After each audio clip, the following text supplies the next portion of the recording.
Hello everybody, welcome into Talladega Superspeedway. We are back in the PGR Intimidator Superspeedway Series, and we got an exciting field tonight. Over 30 trucks in the field, and we are getting ready to take the green flag. So let's get right into your starting grid. But before we do that, let's welcome back the guest that we had last week, and that is Road to Pro driver Matthew Baker. How you doing tonight, Baker? Oh, doing good. It's nice taking these Thursdays off and calling these races with you. Excited to watch. Looks like Garrett got the pole, outdrove Steve on this one for the first time. And speaking of the pole, let's get to your starting grid. You just heard Baker talk about your pole sitter, Garrett Main, starting second. His outside is going to be Steve Korsak. Third is going to be J.R. Miller. Fourth, Danny Eshelman. Row 3, Sean Hill and Kenneth Stamper. Larry McDonald starts 7th with Zachary Lima. That's one of the Dale Cup drivers to his outside in 8th. Jason Maines 9th. Mike Davenport rounding out the top 10. And starting in 11th, we're going to have Jeff Merck. 12th, we're going to have Jeremy Osborne. 13th, you got John Mollahan. 14th, Josh Bonwell. 15th, Danny Barnes. 16th, Jimmy Reynolds. Look for him to be working with the Dale Cup boys tonight. And then you got Art Greco in 17th. Michael Eden in 18th. Chad Ross in 19th. And David Drohan in 20th. Moving back to the field outside your top 20 now. These guys are going to have some work cut out for them. 21st starts Dylan Jones. He has a McCall Motorsports driver. The 92 truck, that's John Ward to his outside in 22nd. Looks like Denver Lee Turgeson starts 23rd with Nick Fuller to his outside in 24th. Christopher McCall 25th. 26 is going to be Denny Lyons. Moving back here to 27th, Michael Triscaro, PGR owner, of course, and Team PGR owner as well. Nicholas Warner, 28th, 29th, Curtis Rogers, 30th, Mark Vondell, and 31st, Matthew Baker, who is actually up here in the booth with us, and 32nd, Cole Wright. So it actually is a 31-truck field because, like we said, ignore that 5-truck Matthew Baker. He is up here with us, and let's get into your race info before we talk about anything else. And, of course, you know where we're at. It's one of the usual stops. It is Talladega Superspeedway, big 2.65-mile oval. Going to be a lot of pushing and shoving going on. Track temp is over 100 degrees, so might be a little slick. Outside weather, 79 degrees with 46% humidity, partly cloudy skies. Wind 6 miles an hour. It is the Blaster 120. We are in the NASCAR Craftsman Truck Series. The event tonight going to be 45 laps. And Michael's kind of been changing this up, made it a little interesting. 60% fuel, unlimited tires, fixed setups, stage break, going to be on lap 15, and the top 2 will be getting $20. 3 green, white checkers, but, I mean, Baker, the thing we were talking about pre-race that's really going to be different tonight, no fast repairs. What's your thoughts on it? Yeah, I mean, last week there was no fast repairs, and they ran it really well. I think the stage break's going to really put in some perspective of who has different strategies. I think if you're up in the front 6, front 8, you race it out hard here and keep your positions locked down for those top 2 money spots coming to the stage break. But look for some people to be pulling off the pit road, try and flip that track position whenever the next stage goes green. Well, they certainly do say that the safest place to be at these super speedways is in the front. And Garrett Maines doesn't have any of his direct teammates up here, but tell you what, J.R. Miller, that's a really good qualifying effort from the 78. That is a Team PGR driver. We'll see what he can do, and we'll also see here what Steve Korsak can do. Starting on the outside, pace car pulls off. We are ready to go green flag here at Talladega for 45 laps. Garrett Maines rolling into the Geico restart zone. We'll see if he decides to jump high. Here we go. Green flag is out. The 31 is off with a pretty good jump, but Steve Korsak going to lean on his door. Looks like the bottom's a little more organized. J.R. Miller's giving a good push to Garrett Maines there, followed by Alex Hill and Larry McDonald. Look for the bottom line to roll here. Maybe Garrett clears up in front of Steve. I don't know. He may just stay tucked in on the bottom. But like you were saying, all the teammates are pretty split up right now. I'm not even seeing any PGR drivers put together. So it's a lot of lone wolves out there up front. Well, as they rock it down the backstretch here for the first time, everybody's still jockeying for position. It looks a little bit calmer than what we're used to seeing. We usually see in the races with the fast pair, these guys would have been jumping back and forth. Heck, we might have even seen our first 3-wide lane in this first lap with no 3-wide rule. But it looks like everybody's staying pretty calm here. Jeff Merck, Zachary Lima a little further back. Those are a couple guys that I might look to see make a couple moves here. Danny Eshelman and Kenneth Stamper are separating Steve Korsak and Zachary Lima. Those two are each other's wingman, so if they can get together, look for them to make a lot of progress here as we complete lap 1. Lap 1 looks like it's going to go to J.R. Miller. And like we talked about, we said Garrett's going to hop up in front of Steve. He trusts Steve. Steve's one of the best pushers in the game. As you see, Lima starting to lag back on the bottom line or top line. Look for him to get a run here with Merck and go top of 3. Try and pick up Steve, get them together. Well, let's look a little farther back as they remain side by side up front. And if we go back here, looks like Josh Bonwell, that's one of the Team 3 drivers. Team 3, haven't heard too much about him, but they do have a couple drivers in the field tonight. John Mullihan and Josh Bonwell, of course, teammates, and there they are, bumper to bumper right now. They got Jeremy Osborne to their outside, but if we go even further back here, where you will find Denver Lee Turgeson, actually, never mind, it looks like he did not make it out on track, must have had an issue. Apologize about that, but looks like Cole Wright as well. He is not out on track. He had an issue. That makes John Ward the last truck in the field in 29th, down 7 spots from where he started. Up front, though, Garrett Maines continues to lead the way, leading the outside. Yeah, it just looks like the top's a little more organized. Garrett's holding a good wheel. Steve's giving him a good push, but looks like the bottom's starting to come right back to him. We're talking about fuel. It looks like 17 laps is what they can go the distance with the 60% fuel. So up front at worst, looks at about 16, 15 laps. So as you see Jason Maines dropping off, as we talked about, he may look to swap that track position with Dylan Jones. He's going to tuck up right behind him on the bottom line. Well, we know that fuel is going to be a factor, and I think with nobody having a fast repair, that maybe they're a little bit more antsy to get to this pit stop versus usually, because the quicker you can get on and off pit road and get yourself separated from the pack, the better, and the less chance you have of getting into any issues. So is your strategy here to pit as soon as that fuel window opens? Do you think we do 15, 15, and 15, or do you try to run this out so that you can have some laps for overtime? Well, I think you run it to the stage break if you're up front. You're in the top 10. You're trying to get those 2 money positions. As you see Jeff Merck going 3 wide here with PGR teammate right behind him. And Lima may look to go up high if he can get clear from the middle, but not much organization on the top. They're just trying to test it out, see what they can get. And I'll give a couple quick shout-outs to some of the people we have in the chat. Looks like Cole Wright hopped in here, said, let's go DBR. Of course, Baker's mom in here as usual supporting. BB is in here, Connie Osborne, but it looks like Cole Wright let us know in chat. Of course, we just noted he wasn't out on track. He said, my wheel left me high and dry tonight. At least I get to watch. Thanks for streaming. No problem. Glad to see you out here watching anyway. Looks like 3 wide further back, but I don't think this is anybody trying to go to the front as much as it is falling back. The 55 of Mike Davenport doesn't have any help as he is going to have to hop behind Danny Barnes. By the way, shout out to Danny Barnes. Saw him get a win the other night in, I believe it was the Jimmy Crow race. So Danny Barnes starting to make some momentum, but up front, the 78 of J.R. Miller, he is leading the bottom line for Team PGR in that blaster paint scheme. And now, look who's made his way up a couple positions to this second row at Sean Hill in the 77. We certainly know he is one of the most aggressive pushers, and he is going to give Steve Korsak a run for his money on who wants to keep the truck in front of them out front the most. And as you can see, Merck going again 3 wide. He's always trying to have fun, get some air time. Doesn't have any teammates out here with him, so he's looking to make some friends up front. But you see J.R. Miller getting a great push from Sean. Sean's definitely one of the top 5 pushers here in the service, and I love running with him and having him push me on the back bumper. He's a little aggressive at times, but man, he knows how to push in these trucks. He's one of the best. And Jeff Merck right now seems, like you said, he wants to go to the front, but one truck isn't going to be enough to get there. You're going to have at least one other truck with you, but I think you really got to have 2. One of the things a lot of people I don't think notice here with these trucks is it almost takes a 3-truck unit to really make progress. You got to have that first truck leading. The second truck is going to be the pusher, and that third truck usually doesn't want to push, but their main job is to keep that second truck up on the bumper, and to do that, they have to stay really, really close. And Jeff Merck continuing to fall in the backstretch, but Jeremy Osborne looks to be up a handful of positions right now in that 41 truck. He is up to 8th. And let's run through your top 5 real quick. It is still Garrett Maines leading. He was, of course, your pole sitter, still leading the way. J.R. Miller, though, trying to beat him to it. Currently runs 2nd. Now he takes the lead. It's going to be Sean Hill 3rd, Steve Korsak 4th, and Larry McDonald up 2 spots where he started. But this is a really good run for the driver of the 80 truck from McCall Motorsports as he currently sits in that final top 5 position.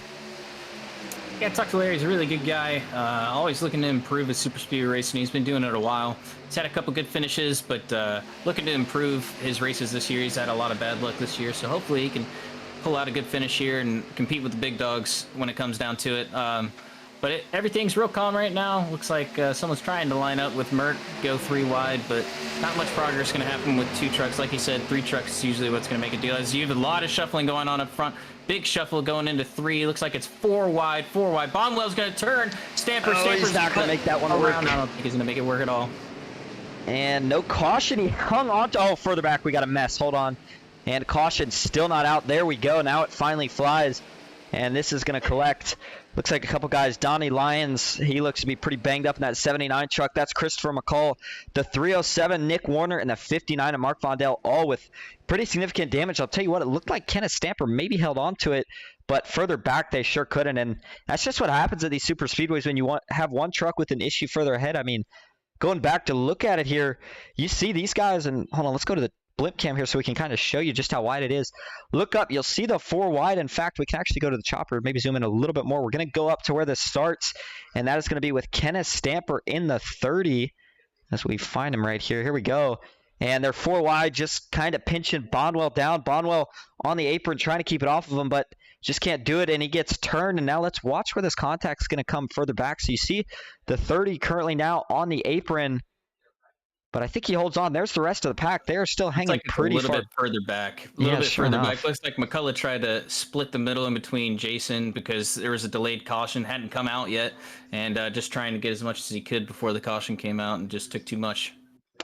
Oh, yeah, sure enough. We see it now here from the camera view. Yep, in the 94, just like you said there, I think he tried to get through it when he realized that caution hadn't flown, and that's the unfortunate part sometimes when iRacing doesn't throw the caution. You know that you really have to go, because if not, you're going to be out of the pack, and if you don't get a caution, you might be in trouble. But as we take another look at it here, watch the 94 is going to get up into Donnie Lyons, who is holding his line, and that turns him into Jason Maines. The 19 is going to get collected. I think he's okay, though, with damage, and then everybody else slides in. Yeah, it looks like he has just a little bit of right front damage. I may hurt him whenever he's leading, but if he's pushing, Jason will be fine. But just unfortunate, you know. It's you gotta sit back and think. You got a stage break coming. You guys are gonna have a caution at some point, so just take a little bit easy, get around the turns, and get to that stage break caution. And as we take our final look at it here from the cockpit of Christopher McCall, and I think maybe he didn't realize the 79 was going to be there, because it looked like he was going to dart high when he saw Jason check up, but then when he realized it's just too late to really correct. But you know, it's a shame, because we know that the guys that were sitting back there were the guys that were saying to themselves, hey, no matter what happens here, I do not want to get in a wreck. I'm going to sit as far back as possible, let them wreck. But unfortunately, we may have a couple guys retired after that. We'll keep an eye on it. Let's see what we're looking at here. It looks like Christopher McCall, unfortunately, has retired from the race. Mark Vondell still sits on pit road. So does Nicholas Warner, along with Donnie Lyons. And then the rest of these guys that are in pits are just taking tires and fuel. What do you think about your top 5 right now, Baker? Again, it's no teammates around each other, honestly. Only teammates you're looking at is Eshelman lined up with Mollahan back in 6th and 7th, but the top 5 all single cars and looking for their teammates to get up front. I'm surprised Lima hasn't made the progress that I would expect him to, but he doesn't have, you know, that third teammate to work with to get up to Steve, and the qualifying effort wasn't there from both of those drivers. They're usually a couple hundredths over these guys, so I don't know what they did in their qualify, but it wasn't in their favor this time. And I was just looking here. Garrett Maines, of course, running 3rd right here. In fact, going over your top 5 real quick, J.R. Miller is currently leading the way for Team PGR. Team PGR currently holds, I believe, a couple wins. I think J.R. has one of them. Michael Triscaro, of course, has one. I think that's it for now. But 2nd is going to be Sean Hill from McCall Motorsports. 3rd, Garrett Maines. And he was your pole sitter. This is the first time this race. He's not going to be leading the way to green, but he will be the lead pusher on the inside. Steve Korsak 4th, and Larry McDonald rounding out the top 5. And what do you do here, Baker? You talked earlier about the fact that you can pit early and try to flip that track position. So do you go for it at the end, or do you try to get yourself in the top 2 for this stage finish and get yourself some money early? Well, now it's I don't think you pit. It's too early to pit and flip your track position. You may pit probably 2 laps into the green flag run, get down, take your fuel, get back, and you'll be able to only have a 1 stop whenever it comes to the 2nd stage. But if I'm up front here, I'm not pitting. I'm staying out, and I'm running this one out for sure. I think you're going to see a really good restart between Garrett and Steve, both pushing on the top and bottom lanes. It'll be a 4-car breakaway for a little bit until the pack gets back to him. It'll see which lane pushes better. I think Garrett will clear up, maybe get in front of Hill, and then try and shuffle Hill out to where Steve and Garrett can get lined up. I think they trust each other enough. Even though they're not teammates, they push well together. Well, I was going to say, normally, if you think about the fact that it's a no fast repair race here, I don't think we would expect anybody to go 3 wide. However, with that stage break coming in 5 laps, and with it being on lap 15, the caution will actually fall at the start of lap 16. So when we take the green here as the lights are off this time, that'll make it a 5 to go restart. That's pretty much a short sprint, almost an overtime finish, just a couple more laps. But I think with that, it might push the issue of 3 wide for some of these guys further back that are risking going for the money, but it's still a top 5 payout, and we had a big field, and with already 2 to 4, actually 4 guys eliminated from this race, you maybe got to be thinking bigger picture here. Either way, we'll see what everybody decides to do, and I wonder if during that pit stop that we'll see under caution, if people decide to take tires, that way maybe they'll have a little extra grip for that later pit stop, because getting in pit road is not an easy task here. We know that. Yeah, track temps at 103 today. It's not too bad. Tires aren't going to wear too much, but you definitely want to take right sides on this stage break if you're shuffling to the back, because you're going to want it at the longer runs, because whenever you're coming for that green flag stock, you're probably only taking left sides. You're not really worried about your right sides in the stage 2 break, so getting those fresh tires on early is going to be key.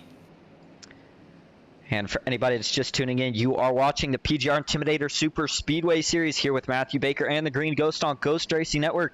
And we appreciate everybody that's tuning in right now. It was a really good showing tonight. Happy to see the size of the field that we have here. It seems like PGR continues to get bigger and bigger fields. Hopefully it can remain that way. The racing has been good. It really wasn't aggressive. I mean, usually you would think when you have a caution in these kind of races that it's because of aggression, but with no fast pairs tonight, everybody was actually being calm. Unfortunately, though, with that checkup, we saw that 3 to 4 truck incident that did take out Christopher McCall, and I believe it was one other driver, Donnie Lyons. They have retired from the race, but here we go. Pace car pulls off. J.R. Miller up front. Sean Hill to the outside. Garrett Main, Steve Korosek, row 2, and Larry McDonald and Danny Eshelman, row 3. As JR is going to lead them to the green flag here. Green flag is out. JR gets a good jump on the bottom. Looks like he's going to clear up. He's going to have a huge momentum. Steve's going to drop in line. It's going to hang out Hill. Hill may drop in line or single file for the first 5 cars. And I mean, now J.R. Miller, you noted he got a good jump. Maybe it was too good of a jump. He is going to be a sitting duck here. Garrett Maines decides to go. The question is, does Sean Hill go? Sean Hill makes a really aggressive move. Garrett Maines tried to throw the block, couldn't make it stick in time, but that 77 is all by himself. Now he's going to get some help from Steve Korosek in the 27 as they rocket down the backstretch for the first time here. And just like we talked about, Lima's going to try and look like he's going to get hooked up with Steve here, try and push Hill clear here, get him to the bottom, and then they can ride the top and maybe control this stage break win. And want to say one of the things that the Dale Cup guys have made pretty clear to the rest of the field, at least I think they have, they've made it clear that they're not out here necessarily to make friends. They're out here to race everybody as hard as they possibly can, and by doing that, that means maybe not working with some of the best guys out here, but pushing anybody that they can to the lead. As Jeff Merck further back is trying to take it 3 wide here as we have completed 12 of the 45 laps, but it looks like no one is going to go with him, and he is going to have to drop back in line behind Danny Eshelman. And just as we say that, it looks like he's going to get a couple takers to go 3 wide with him, take the run. Merck's going to get a good push here coming out of the exit. He's going to start making some ground on the top lane. And as I say that, look at that. They duck in line. They don't want to push him. That's the thing about just not having any teammates. You're not on the comms with them at all times. You're not in that synchronous trust with the car behind you. So it's a little harder to go 3 wide without having that communication. One of the things that I feel like can get so frustrating as a driver, we haven't seen it too much yet, but kind of saw it there a little bit with Jeff Merckx. It seems like everybody wants to be the guy leading that 3rd lane, but no one really wants to work together to push unless, of course, they are teammates. But right now, 2 guys that are working good together that aren't teammates is Sean Hill and Steve Korosek. He is really all over the bumper of that 77 truck, trying to get him clear, and Garrett Maines maybe starting to get a little impatient behind J.R. Miller. Remember, it's only the top 2 here that are going to get paid for the stage, so right now it would be going to the 78 and the 77. But I don't think that Garrett Maines and Steve Korosek are going to be content just riding where they sit right now. Absolutely not. And through the tri over there, looked like Merck took some contact, a little more contact further back in the pack. Merck's got some left front damage now. It's sad for him because he's trying to make his way up on the top lane, but now he's going to give a good push here to Michael on the top lane and try and get that 3rd lane rolling. Look for Steve and Lima to pull out here probably in the next lap or so.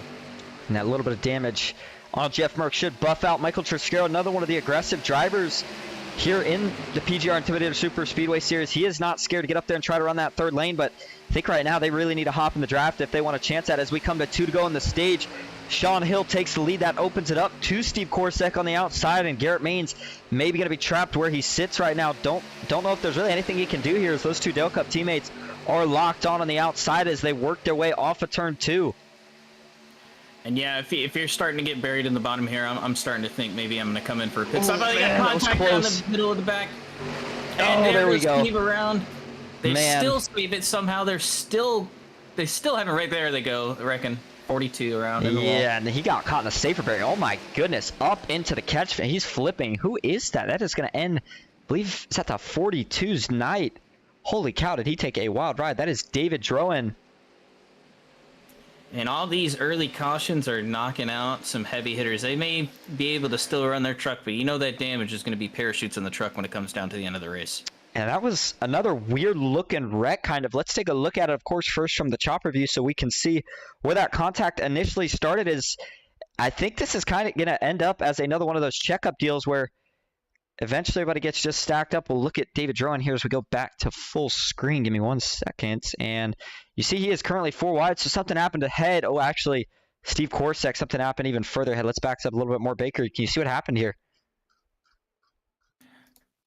Yeah, so it looks like Steve just got net coded, honestly. On my screen, it looks like it's just a little bit of net code from J.R. Miller. He may have gotten to the left rear. Looks like there was a little bit of gap, but he definitely came up a little bit. Looks like he's getting a good push from Garrett. He just couldn't really hold the wheel down and give Hill the good push to clear up. That's a problem whenever you have a car on the bottom lane that doesn't want to move there. If you have that third car pushing in line good, that second car is going to be a handful. And maybe a little bit of a stack up, and man, you're not kidding. That's really close. If whether or not it was contact or netcode, I almost think if it didn't netcode, he still would have made contact. But they all are going to hold on to it right here, and then it's further back. David Drowan is going to go 4 wide, and the 77 Alex Hill comes back up. Looks like a little more netcode, gets into the 27. They go back down the track, and they still hold on to it. But then further back here, where is this main wreck going to happen? So we had 2 mini incidents. Everyone still holds on, and then looks like here Garrett Maines is checking up, and the 42 trying to avoid Danny Barnes from out back kind of drives up into Curtis Rogers in the 65. And then this is where we're going to see that contact. It's only 2 trucks, and it looks like somebody further back got into it. But man, the 42, unfortunately for him, when he got into the wall, the game hooked him in it and threw him back and created way more damage than he may have initially had. And it looks like where the time of caution came out that it's going to be Zachary Lima and Michael Triscaro getting the 2 money payout positions. Good update there. I think Nick Fuller, by the way, was that truck that got a little bit of contact that didn't see any damage, so he may have actually net coded through it. And up front now, as the stage did already end, if these guys don't decide to pit, it looks like leading them to green. You know what? Let's just call it your top 5 for now, because we don't know what they're still going to do. Would be Jeff Merck. Michael Eden having a good run so far here tonight. He is up 16 spots from where he started. And behind him is going to be John Mullahan 3rd, Josh Bonwell 4th, and Chad Ross. Those are 3 Team 3 drivers all up inside the top 5 now. And that's the first real, I guess, presence of a team and teammates that are going to be together that we've seen so far tonight. And do you think that they're going to try to go to the front and stay in the front now, or do they still just kind of race and stick where they're at? I mean, there's a lot of minorly damaged cars, but damaged cars that are going to be in the way. So I think you got to get around them as fast as you can. Get up front and start controlling. And speaking of the damaged cars, let's go back and look at Steve Korsak and Alex Hill, who are just coming off pit road. Looks like Steve's got a little bit there. You see a little crumple in the left front, and that left side's pretty banged up. I don't think that truck's going to be the fastest thing out front. However, it looks like it'll still be just fine in the draft. But anything can happen here, as it's only going to be what looks to be under 30 laps to go here once we do go back green. So things are going to get wild. Things are going to get crazy, and we will catch it all when we come back from break as we go Ghost Racing Network side by side. Stick with us.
Welcome back to Talladega Superspeedway for the PGR Intimidator Superspeedway Series.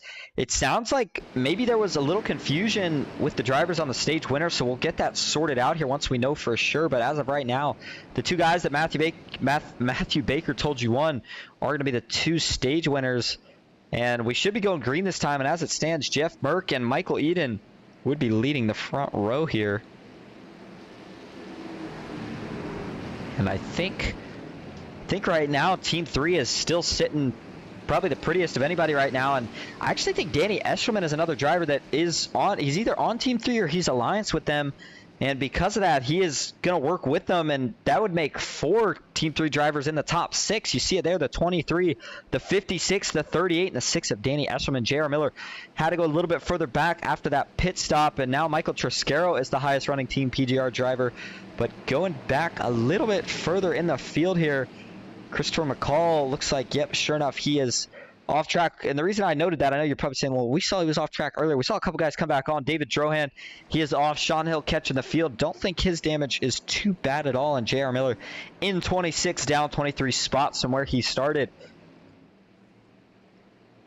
This car pulls off. I know Merck didn't pit there because there was a little confusion with the stage break and who got the win, but it's at the time of caution who were the two leading for the money positions. So bad break for Merck. He's going to probably have to pit here in the next 2 or 3 laps to get his fuel back right. And hopefully it doesn't go green. Hopefully he can get his laps back. But as we're going to go green here, look for Mollahan to give a good push to Merck.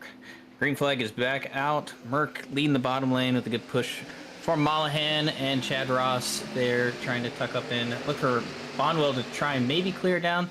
Eden's got a real bad start on the top lane. As you see, Merck going to pull down to the apron here, go to the back of the field, probably pit. And as Merck goes to the back, you noted it there, Michael Eden, not the best start.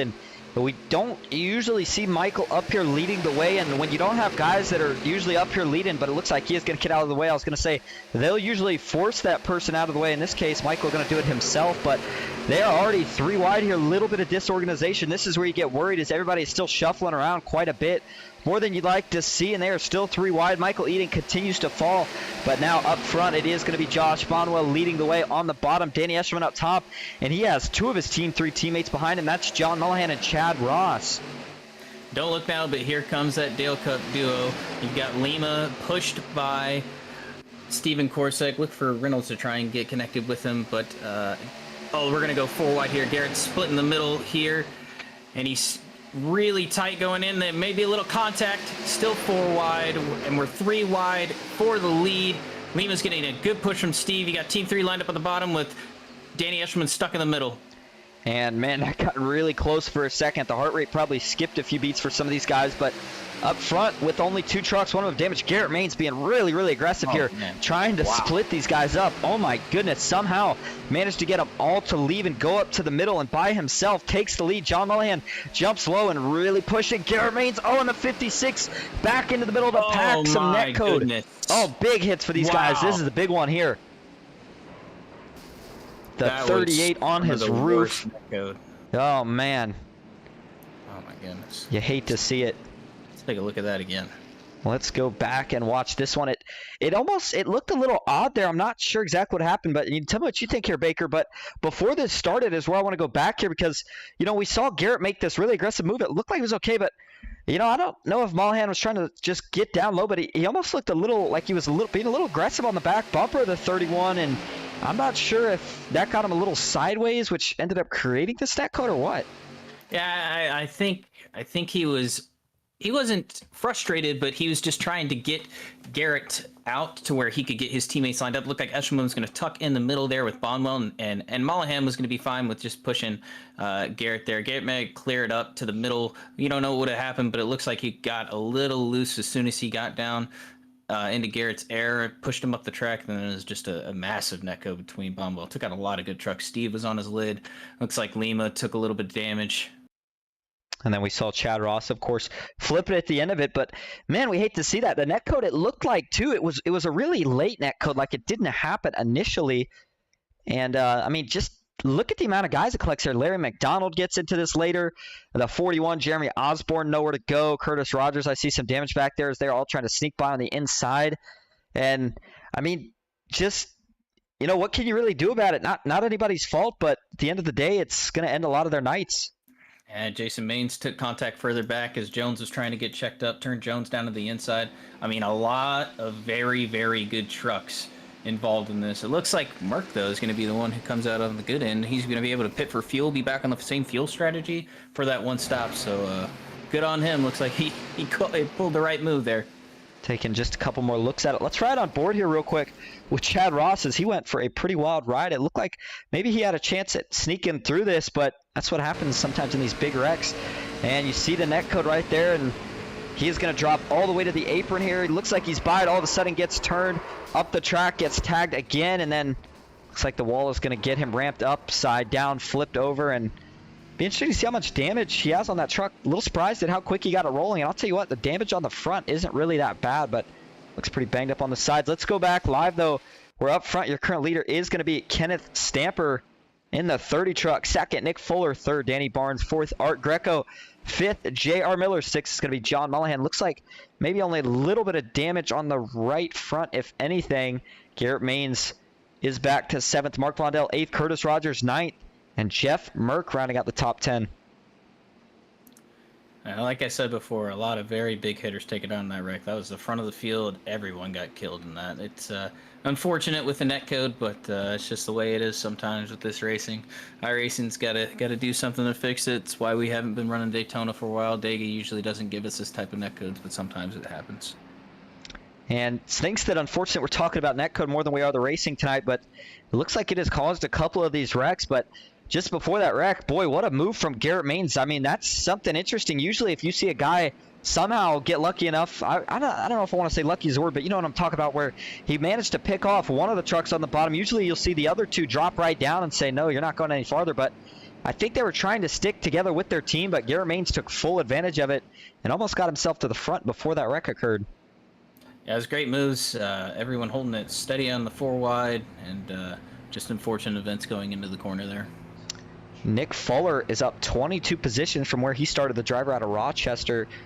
He's got one of my favorite looking paint schemes out here tonight. I just like to look at that. Looks like, not sure what sponsor that is, but good looking blue, black, and white truck. And Danny Barnes back up here in third. We noted how he got what I believe was his first money racing win just the other night. A thriller between him and I forgot who it was that he was side by side with.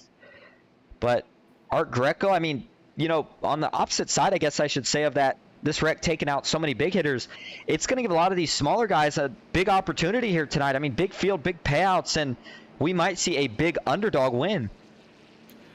Yeah, and I'm not going to say he's an underdog because he's one of the best pushers, but look for Sean Hill to get up there and start controlling along with Merck. Merck's doesn't have too much damage, no front damage, all about side damage, but Garrett Maines going to be working well with Hill, Merck, and possibly Jones here. It looks like Jones only took a little bit of rear damage. Actually, he did take a little bit of left front damage whenever he got turned down the track. But look for some new names to be running up front. None other than, you know, you got Danny Barnes, like you said, won that money race last night. You got Art Greco, who's usually a mid-pack driver, but let's see what he's got here up front.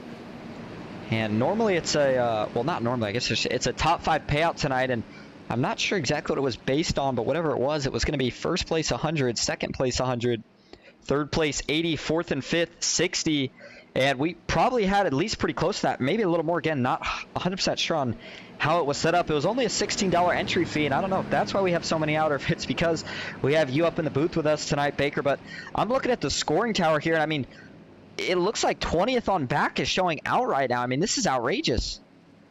It's what happens when you don't have that fast repair. And you know, it's not a product of bad racing. We were having great racing. It's just unfortunate with the netcode, and then it takes out the drivers. That's why I think people put they put one fast repair in as a contingency, just in case, you know, the game gets the cars a little bit too close and gives you a chance to get back up through the field without racing too hard. And I think with the smaller field now, so we still have 24 laps to go, not a long time, but enough time to where I don't think desperation should be really setting in for any of these guys too much just yet. 20 trucks based off what we started is not a lot. I mean, that's only 10 rows worth of trucks, and there's still probably a handful of them that are out here that are pretty damaged. So if you want to go to the front, maybe not going to be as difficult as that would have been if we still had the full field. So let's see how it plays out here. Pace car pulls off. Kenneth Stamper, Nick Fuller going to be leading. And who's going to be the better pusher here? Danny Barnes or Art Greco? Watch for Garrett Maines in the 31 to jump up top. But John Mullahan, Mark Von Dell, looks like he has some front-end damage. Here we go. Green flag is back in the air. 23 laps to go at Talladega, and the 30 is going to get a really good jump. The 14 not so much. Does he think about going up here? If he chooses to go up, I think that's where the momentum's going to be on the backstretch. Further back, Jeff Merck already going 3 wide, and it looks like he is going to pick up Sean Hill to go with him. Like I talked about, those two are going to work together. They both have pretty clean trucks, and they're going to be flying around the top lane here coming out of turn 2. We got another wreck, a big wreck. Merck into the wall. 78 looks like he got turned for the bottom lane. This is going to take out multiple trucks again. And man, I hate to see this so far tonight. Not sure what is going on with these guys, but let's go back and see if this one was another netcode, as that brings out another yellow. I'm thinking initially this one may not have been netcode, but I couldn't actually tell from the first view. So let's look at the chopper and see if it was. Oh no, looks like the 88 is going to get turned here by John Mullahan. It looks like not on purpose. Mullahan wasn't trying to turn him, of course, but watch here, he gets on the left side in the corner. That's a big no-no, and yep, that little tap is going to turn the 88 around, and that gets him down into the 78. J.R. Miller, and this just collects a bunch of them. Merck just an innocent bystander coming on the top lane strong, and Alex Hill doesn't look like he took too much damage. A little bit of front-end damage. You got Curtis Rogers involved, Mark Von Dell, and then a little bit further back, looks like Michael Eden took a little bit of damage. No, he did some good evasive maneuvers getting out of there. That'd be a good view to go back and watch, as Eden's viewpoint. And looks like Donnie Lyons did get down and tank slap on the left side, that inside wall pretty hard. Let's take a couple more looks at it, including that onboard shot. But before we get to that, I don't know what to say about it here. You kind of think maybe after what we've seen tonight, guys given a little extra room here just because of the netcode issues. But I mean, they're the first turn. Usually the pushing in the corner, I feel like on that first lap when they're getting up to speed can work if you're really centered, but still seems a little risky with what we've seen so far tonight. And boy, that one is going to cost a lot of guys their chances at potentially winning this thing. A couple of guys that we were hoping maybe had a shot at winning it. Yeah, and when you're that a little bit further back, your third car in line on the middle line, it's going to be tough to push and get him there, but he's just trying to get as much space as he can on these restarts. These restarts have been crazy. We've been seeing the last 3 restarts, it's been shuffling 4 wide, 3 wide, right out of turn 1, so I understand trying to get everything you get, but just maybe making sure that you line up for a better push the next time.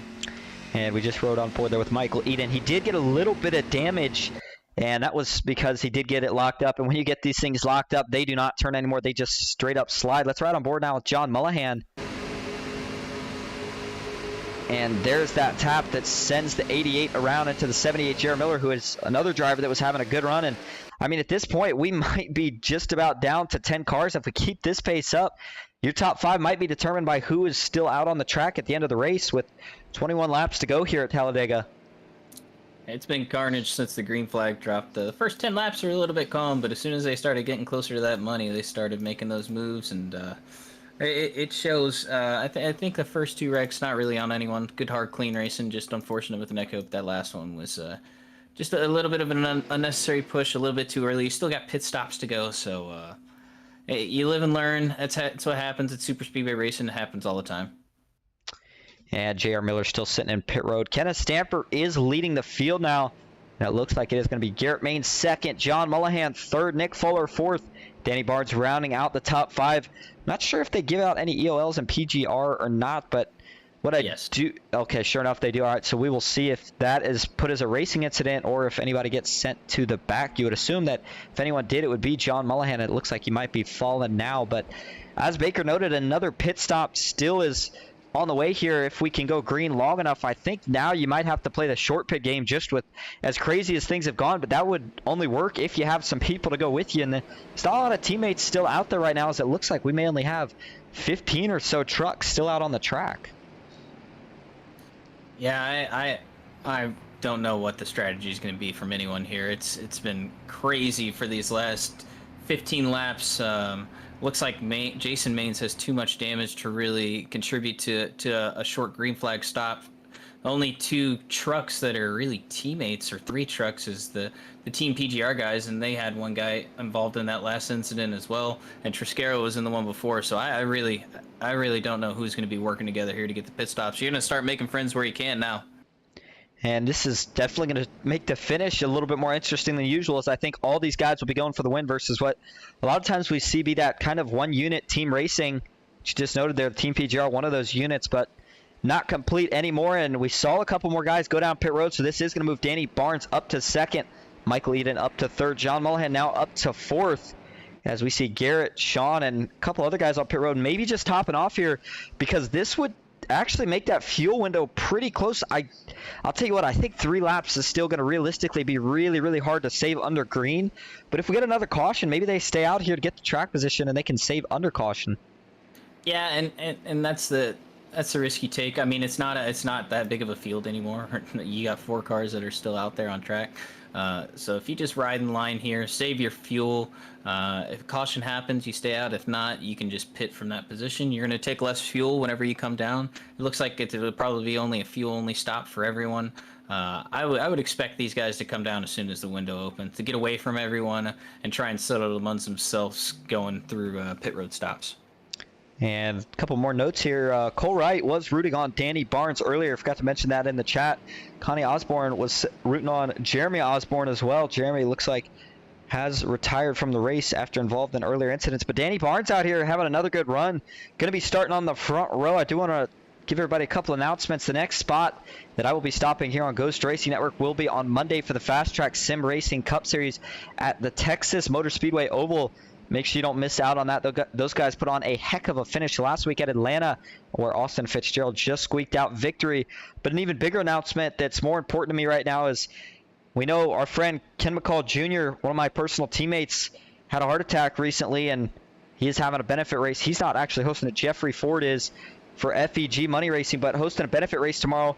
All the proceeds, and you just have to donate just simply $1 if you want to get yourself in there. All the proceeds, all the money gathered up will be going to Ken McCall Jr. There will still be payouts that is coming out of Jeff's pocket himself. So make sure if you're out here racing, go check it out, go get in on it, and we are wishing Ken the best in his recovery. Yeah, and you don't have to race to donate. You can just donate to Kenneth's Cash App or Venmo. We'll post a link here in the YouTube chat, and you guys can donate if you would like to. We love Ken, great racer, even better guy, one of the funnier guys on the service, and I love racing with him. Absolutely. Here we go. Looks like the 19 is going to drop down really late. Green flag is back in the air. Boy, that looked awkward, and Michael Eden's really holding up the line here. He got another not good restart. Garrett Maines already jumping to the outside of the 11. Dylan Jones is going to go with him. And right now, Jason Maines is just saying, let me get to this outside. But look at the gap created. Boy, this 18 is really struggling to get up to speed. I'm not sure why. I don't think he has that much damage, but further back, the 77, Sean Hill is going to get behind Nick Warner. Look for him and John Ward. Those are 2 teammates. I'm not sure how damaged Sean Hill is, but the 92 still looks pretty speedy, as him and John Ward are making up a lot of ground here on the backstretch. And as you see, Garrett Maines pulling up with Dylan Jones going to the top. Looks like they're going to get a good run clear in front of Danny Barnes and Stamper here. Possibly Garrett dropping down and Dylan at the same time. But look at John Ward coming up 3 wide with Mullihan coming to the 3rd lane.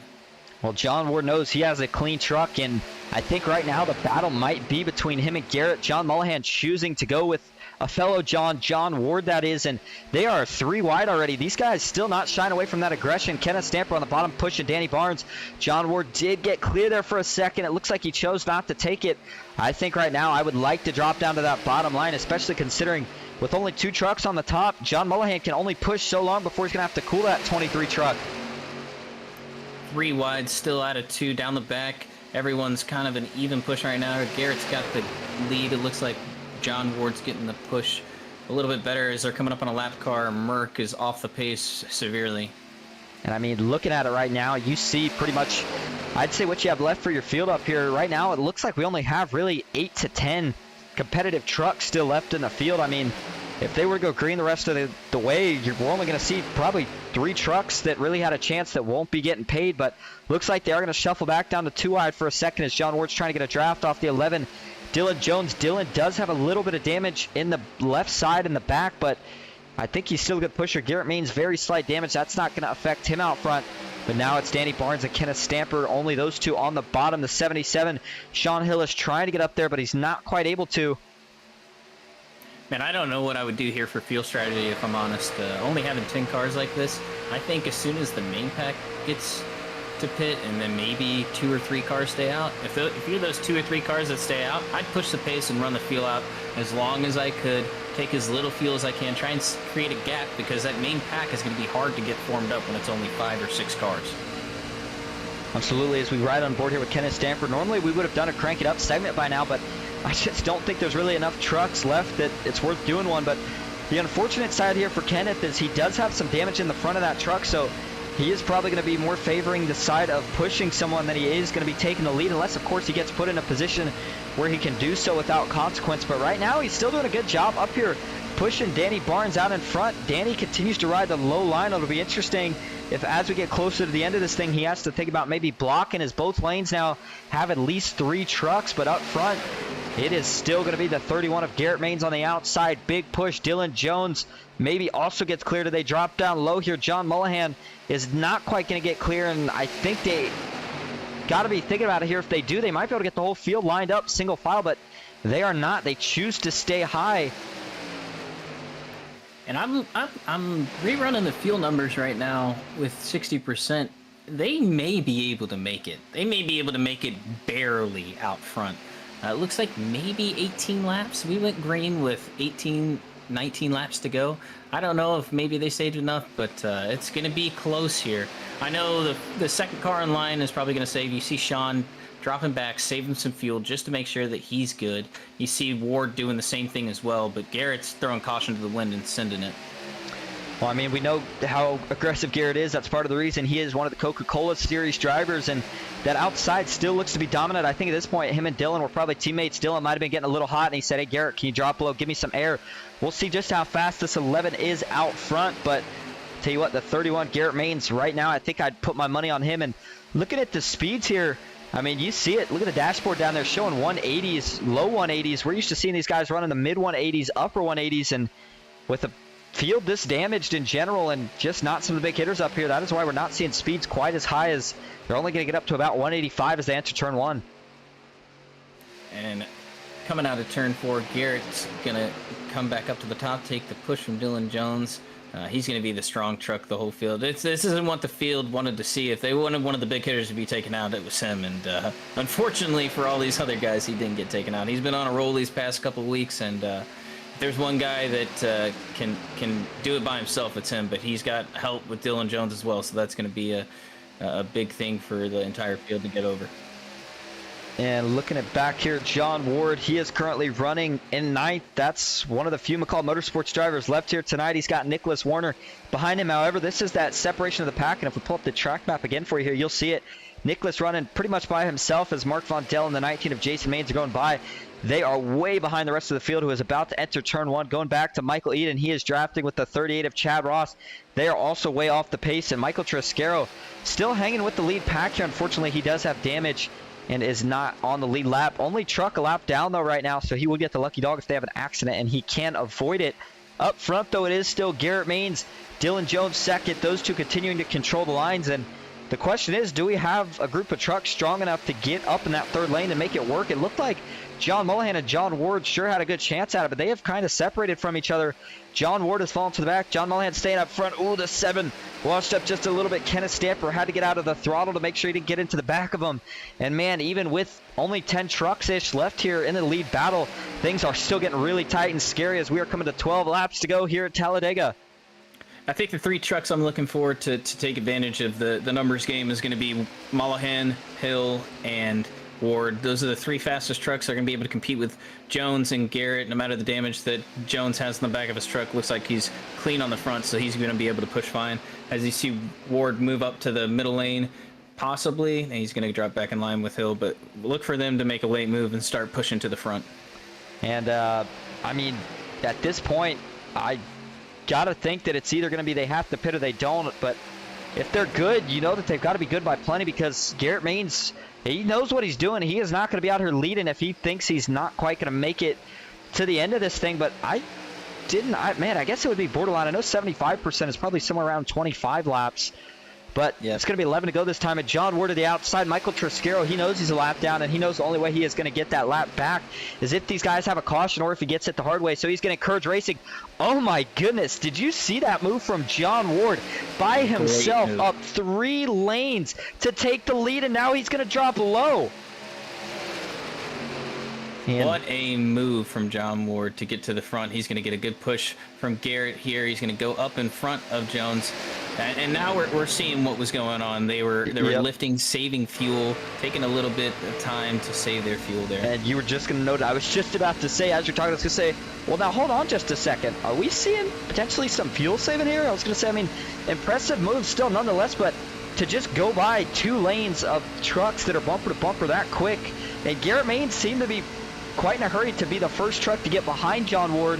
And if he doesn't make a move here, then that should pretty much give it away that he is saving. So maybe that window is a little bit tighter than we thought. I think maybe Garrett was going for the track position early in case there was a chance that we didn't get another caution. And now that maybe realizes that there's a chance we go green the rest of the way, he's going to try to stay out in front for all, or sorry, not stay out in front, tuck in behind John Ward for all but the last lap where he can make his move. And the good thing for Garrett is he's going to have Dylan up top. Dylan's going to control that outside lane till Garrett's ready to go. I'm not so sure if Dylan's really going to be too good on fuel. Leading that middle lane, you're going to have a little bit more of a fuel burn as you see John Ward and Garrett move up to the middle lane. John Ward's going to lead it, come back down to the bottom, and Garrett's going to follow in tow. And I mean, it could be, I guess, a product of the damage, but Sean Hill doesn't look that bad, and we've talked about how he is a very aggressive pusher, so the fact that he's been hanging back here as well tells me that even more of that fuel gain. But if you're good on fuel quicker than some of the rest of these guys, then you can get aggressive, and I think I would rather be on offense than defense at the end of one of these races. And right now, the last truck in the field is not in the field, but in this lead pack is the 77 of Sean Hill, which makes 9 trucks up in this lead battle, actually 10 with Michael Trasquero. He is not on the lead lap, though. And because of that, that means that almost all of these guys are going to be going home with money, but still 4 of them are going to be going home empty-handed. So they are dicing it up right now, 3 wide. John Ward maybe just try to get these guys to push a little bit harder, as now he's going to fall back and save some fuel for himself. Yeah, it sounds like on the voice comms, Ward's expecting a wreck coming here soon. As you see Garrett tuck in line there, what a move, getting down to the bottom, save a little more fuel behind Danny Barnes. You can see him not wanting to lead at all. He's staying about a car length to half a car length behind, saving as much fuel as he can there on the bottom lane. This is where some of that experience comes in. Some of these guys that I'm not trying to diss anybody here, just, some of the guys that we're not quite used to seeing being up here as much as we see some of the other guys up here. This is, they're out in front. They like this. They are saying to themselves right now, hey, I just got to stay out here a little bit longer. But this is where the veterans of the field are going to be checking their fuel, and they're not going to go till they feel confident, because if you are the leader, you continue to burn way more fuel than the rest of the pack. It is only 8 laps to go, though, and it looks like Nick Fuller is trying to get something working on the outside, but just can't really get anybody to go with him. He is on the lead lap, currently sitting in 8th, and that truck looks clean. Michael Trasquero, I got to think, maybe starts working with him soon here. I still like the 92 of John Ward. I think he might be the biggest threat right now to Garrett Maines, especially considering he still has a teammate of Sean Hill on the inside just behind him. Absolutely, and they're lined right up behind Mollahan. So whenever they make a move, Mollahan's going to make the move to go to the 3rd lane if it's clear. And I think all 3 of those trucks are gonna roll on the top lane. And Garrett's going to have to push for his life against Dylan, or Dylan's going to have to do the reciprocal to him. Well, if you're just tuning in here, we are starting to get down to the nitty-gritty of this race. It is 7 laps to go here at Talladega in the PGR Intimidator Superspeedway Series. And we thank everybody for watching. You are, of course, watching Matthew Baker and the Green Ghost here on Ghost Racing Network. It's been an out-of-characteristic race so far tonight, but we're going to focus on the actual racing for the rest of the way. And Danny Barnes still leads, but now we see 3 lanes up top. It is going to be the Nick Fuller 14 truck, but Michael Trasquero, I don't know if it's the damage, isn't really able to get locked onto that 14 truck, and you got to think he has to believe he is good on fuel, but Danny Barnes with this big of a lead tells me that Garrett Maines is really, really saving right now. In fact, let's go right on board with him. And, oh yeah, I mean, running less RPMs than the leader, not by much, but a little bit, and if you're in a draft, you should never be running less RPMs than the leader, at least not usually, and that's because he is continuing to save here. You can save a lot more in the draft as the wind is not hitting your truck as much as it is that truck leading the way. Absolutely, and like you said, it's a veteran move, saving the fuel, trying to make it to the end. As you can see, Mullahan getting into Jones, getting a little loose. Great save by them. Great avoidance by Garrett getting to the bottom. They're going to get it double wide back out into 3. Well, Mulhan has really been the most aggressive pusher so far tonight. Got to be careful here. He knows he's going to have to push a little bit harder than that inside, as Dylan Jones's truck isn't quite as pretty as your current leader's truck of Danny Barnes in the 7, who's done an excellent job of keeping it clean all night. And right now, he's got to be thinking he's got a good chance at a top 5 finish. Here we go.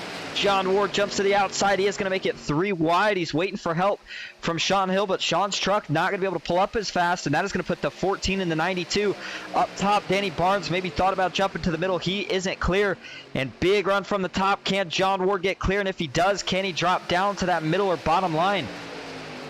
I think he will as soon as he gets clear. I think Hill's still trying to save a little bit of fuel. Same thing with Garrett. They were up front leading a lot. Hill, not as much. I think he definitely has the most fuel out of everyone in this pack besides the 65 of Curtis Rogers there at the back. Danny Barnes, the only one I think is in trouble. As you see, John Moore's going to clear. He's going to clear all the way to the bottom, right in front of Danny Barnes. That's going to help Danny out with the fuel, and it's going to trap Garrett. So look for Garrett to start making some moves here. Maybe push up on the back bumper. As I say that, he's closing a little bit in on Danny here. And Garrett might have to waste a little bit more fuel than he initially planned on here, being trapped there because he's not going to be able to just go jump to the top lane or push the guy in front of him to the lead, because he is now that 3rd truck in line. Make it the 4th truck in line. Dylan Jones now drops to the lead, and it is going to be 4 laps to go. John Mullahan now leads the middle. The 14, they're going to go 4 wide here real quick. Everybody makes it through okay. Chad Ross not going to be a factor, but up top the 14, Nick Fuller has no help. He is going to have to fall back and drop in line unless somebody's willing to go up, but Sean Hill continues to stay tucked in line. He is now behind John Mullahan, but how strong is that 77 truck, and does it have enough push in it to potentially get Mullahan the win here? I think he does. I think he's going to keep saving as much fuel as he can here on the bottom. You see Ward saving as much as he can on the bottom. Garrett moved up to the middle line like we expected, getting out of that trap situation. He's going to be the one looking to force the issue, maybe go up the middle, try and get hooked up with Jones there at the end. And I mean, looking at the speeds here, this is a little bit of that the mind games playing. We saw there in the middle of the turn, these guys were only running in the mid 170s on the front stretch. We're hanging around the upper 170s, and that shows you just how much fuel these guys are saving. Unfortunately, I'm not going to lie, I'm not a huge fan of when these sort of races come down to fuel mileage. With the chaos we've seen so far tonight, I'd like to see a good finish.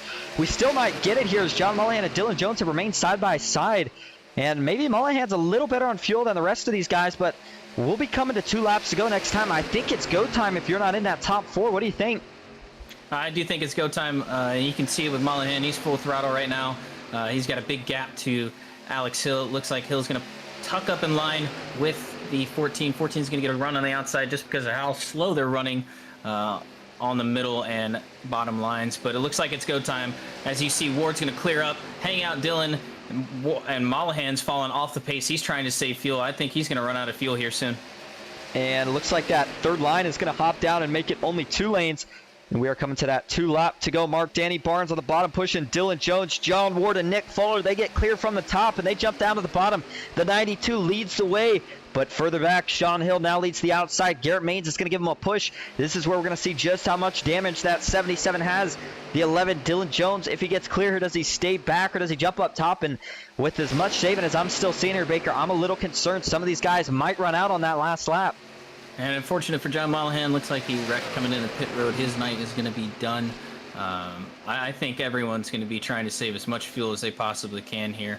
I mean, there's no organization at all. They're 3 wide back with Garrett Maines stuck in the middle.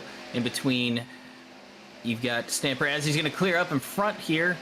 And you see John Moore getting the push from the 14 with Sean Hill lagging back. This is one of the weirdest super speedway ends I've ever seen coming to the white flag here. And this is going to be a very interesting finish. Here we go. White flag is in the air. I think at this point, the 92 of John Ward is just trying to get as far out as he can in case he does run out of fuel. And it looks like Nick Fuller says, hey, man, I'm on board with that strategy. Let's go further back. Garrett Maines, Kenneth Stamper, they get around now. Boy, they're going to have a big run if they can get there in time. They're going to drop down to the bottom line here. Sean Hill still in line. Oh, this thing is not over just yet. Here comes Garrett Maines and Kenneth Stamper, John Ward, Nick Fuller. Huge run to the outside. Garrett's going to pull high. He's got Stamper in tow with Jones on the back bumper. Jones going to try and close up. They're going to be side by side coming out of turn 4 here. And, oh, man, I don't know here. You're right. This could be a drag race to the finish. Do they all have enough fuel to get all the way there? Out back, Sean Hill's got a little bit of run. He chooses to go with the bottom. Kenneth Stamper not going to shy away from any contact with Garrett Maines. Here we go into the tri-oval for the final time. Side by side, the 30 is thinking about 3 wide, tucks back. But at the line, John Ward is going to win it at Talladega. What a finish. I'm glad all these guys made it on field. They executed their field strategy great. Great push to the back bumper for John Ward and a great win for him. Good to see him get in victory lane. Absolutely good to see. And I was trying to check something there in the results as we'll go back to full screen here. Looks like Nick Fuller did get second, so that strategy of sticking with the 92 worked out pretty well for the driver out of Rochester. Garrett Maines third, Sean Hill fourth, and Kenneth Stamper rounds out the top 5. I'll tell you what, though, I am really happy to see John Ward up here getting a win. I feel like he was kind of due for one, and he was really pushing the issue there, and he's done that a couple times where guys are trying to save fuel, and he says, guys, I am not here to save fuel, I am here to race, and he'll make those guys push their fuel mileage. Saved a little bit early and won when it mattered. Great run for him. Great run for everyone up front. A lot of smaller guys here in the top 8. You see Danny Barnes with another great run in 8th. You got Dylan Jones in 7th. Curtis Rogers with a great run in 6th. Stamper in 5th. And then you got Sean Hill 4th. Garrett Maines in 3rd. Nicholas Fuller in 2nd. And then John Ward rounded it out. He's going to burn it down here on the front stretch. And after he finishes burning it down, we will, of course, be getting your top 3 in here for interviews. But let's see if he does choose to do a burnout. We'll start to get your results up here and stuff while he does so. And let's see here. There he is. Going to do some burnouts across the line. Looks like your first place finisher tonight is going to be John Ward in the 92. Second, Nick Fuller. Third, Garrett Maines. Fourth, Sean Hill. Fifth, the last money spot is Kenneth Stamper in the 30 truck. 6th, Curtis Rogers. 7th, Dylan Jones. 8th, Danny Barnes. 9th, Mark Vondell. 10th, Michael Triscaro. 11th, Nicholas Warner. 12th, Jason Maines. 13th, John Mullahan. 14th, Michael Eden. 15th, Chad Ross. 16th, Jeff Merck. And 17th, Art Greco. 18th, J.R. Miller. Moving back to 19th, it's going to be Donnie Lyons. 20th, Mike Davenport. Baker, you want to take it from there? And then you got Josh Baumwell in 27th, Danny Eshelman, in 21st, and Danny Eshelman in 22nd. Zachary Lima with an unfortunate netcode situation in 23rd. Larry McDonald, Steve Karosek, Jeremy Osborne, Jimmy Reynolds, David Drohan, and Christopher McCullough 29th. Then you've got Cole Wright, who had his wheel disconnect. Glad you could watch along with us, though, Cole. Thanks for tuning in, and that'll round out your finishers. All right, and we're just getting ready here to go see if we can snag your top 3 in here. In fact, let's go see if we got them in the general vicinity now. Give me just 1 second. We will be right back. Stick with us.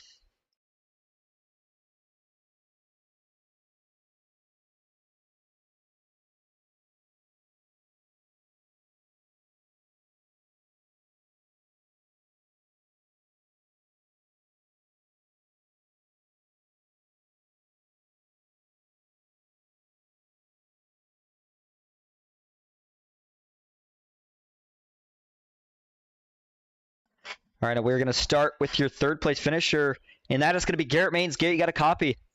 Yes, sir. Well, I mean, crazy ending there, but either way, get yourself on the podium, third place finish. First of all, tell us about that race in general.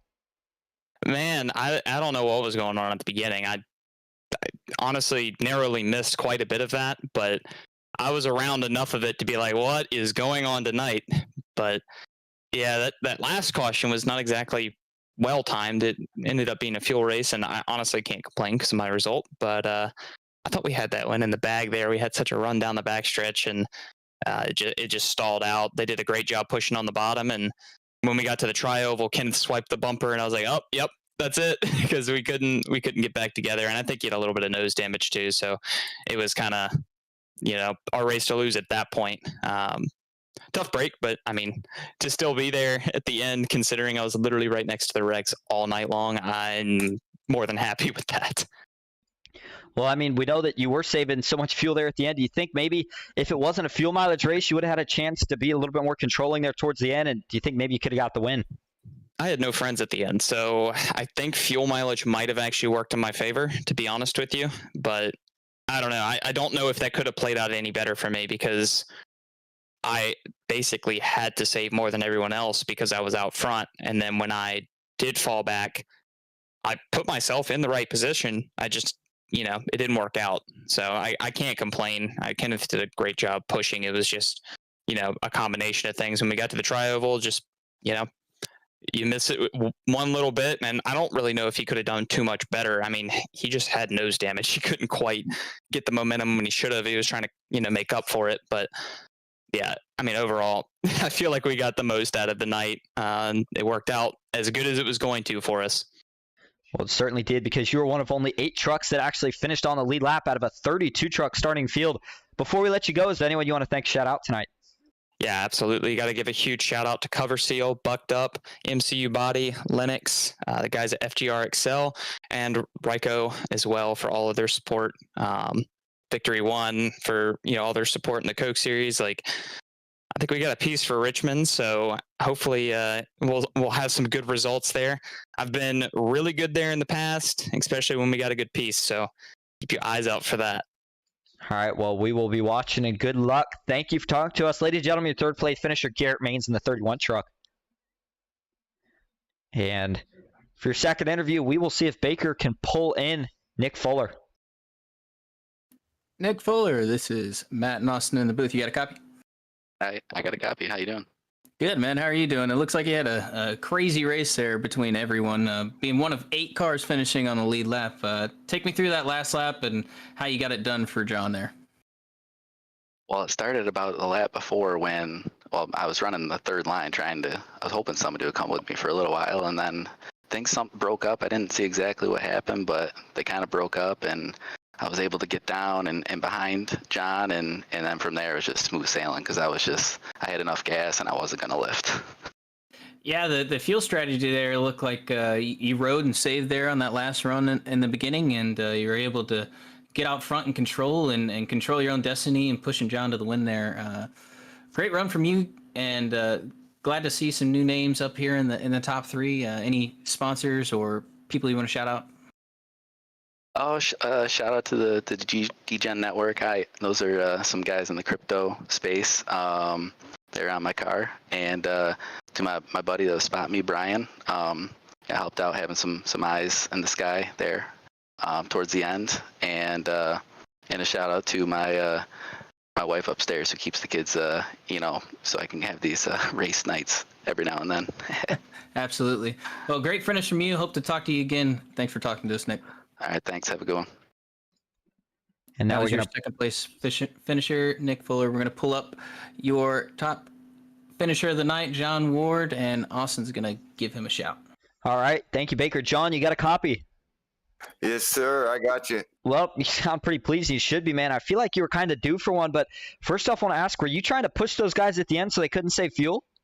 Yes, I was. I knew it was going to be short if it stayed green, and I seen everybody's checking up, trying to save. So I was like, if they're all going to make it, I need to go ahead and push. So I just went around everybody and then got the lead. And I was like, y'all running out of gas? And I got up there, and I was good. And then I started falling, and then there's like, you're going to run out too. And so I went back and tried to save a little. But yeah, I knew they were running out, and they were trying to back up. So I tried to push a little harder. Well, you didn't really have any teammates up there at the end because they all kind of got wrecked early on. We know Sean Hill did finish up towards the front, but when you saw the 14 up high, did you decide this was your chance to go, or did you just kind of jump high and then he happened to be there? Yeah, he just happened to be there, and at that point, I was good on gas. I said, let's go, and he pushed me. He did a good job pushing. I was just congratulating him. He hooked to me there, and I got the W. We got the win from McCall Motorsports. Before we let you go, is there anyone you want to thank or shout out tonight?